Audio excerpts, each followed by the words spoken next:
Guys, I'm gonna do a review of this Minh egg rolls. These were on sale, and but there are a couple of things you want to be aware of. It does come with eggs, and it does contain the wheat in there. So, but there's the nutrient panel, and we're gonna cook this up in an air fryer. So, kind of curious how well it's gonna turn up. And instructions are pretty easy. There's a conventional oven. You got a microwave, deep fry. We're gonna use the conventional oven area. It says about 20 minutes, so that should really do. And the amount of heat says 425.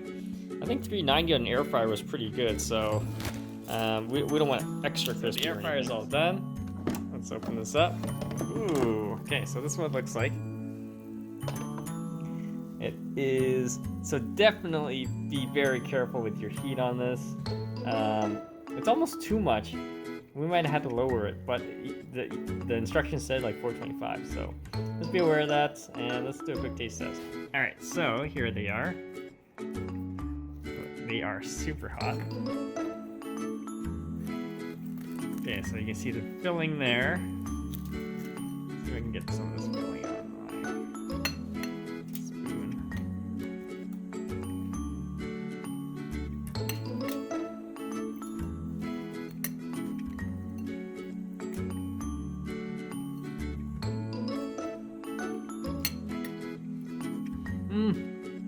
Flavor of the egg rolls are actually pretty good. Yeah, so they taste like the skin is a little bit thicker. The egg roll is filling is actually pretty good. Definitely check it out, guys. If you have any questions, comments, post below, subscribe to the channel.